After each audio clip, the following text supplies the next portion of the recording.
So, okay, my thing, and I'm like a little bit embarrassed to say this. I know you like because you come to our events and stuff like that, and I get like the vibe of who you are. Yeah. But I haven't, like, I think a lot of parents with like young children who are also multitasking a lot of other things.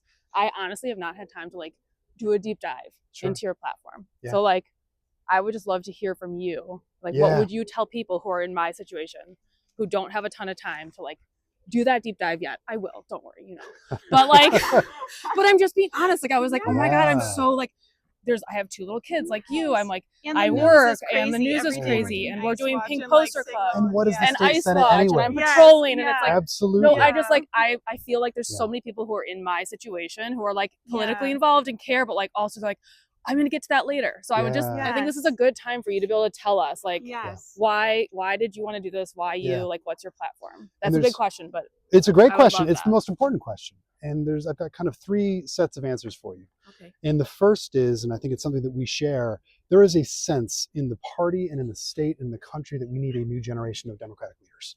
We need a new generation of political and public leaders who can communicate, who can organize, who can get shit done, who can deliver for people around kind of big, bold, progressive ideas. And so I wanted to be a part of that. And that is the way that I'm trying to run this campaign, doing a lot of mutual aid, organizing folks around rapid response, being as involved in the community as I can. When I started this campaign, I had these 3.5 clever ideas that I wanted to run on. I wanted to build a state of Illinois that was affordable, safe, green, and growing. And I was going to build on those and talk about all the different ways the Democrats are terrific on these issues. And those are each things that I care deeply about and that I think resonates with voters. So affordable, safe, green, and growing. And then Donald Trump became president.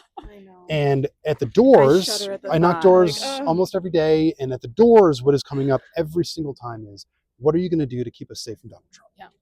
And so that my lovely platform has been set aside for the moment as we think about ways that states can push back on a federal government that is antagonistic for the first time in memory.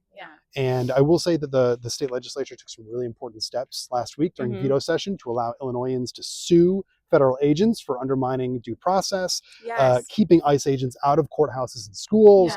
And we need to keep pushing the envelope on the 10th Amendment to figure out what can states do that is protected from the federal government. And so I think having a bold, active, thoughtful leaders in Springfield that are going to stand up for us as Illinoisans and partner with other like-minded states. Like there are a lot of things that Illinois can do in partnership with Massachusetts or California or Minnesota to rehire EPA scientists, to invest in cancer research, to rebuild our meteorology in this country. Because in the Midwest, we know that's really important. And to fill in for programs like Medicaid that are being cut. And so there are clever, thoughtful ways that Democratic states can move the ball forward on the issues that we care about without the federal government. And I think that's the kind of leadership that we need in Springfield. Yeah, I agree.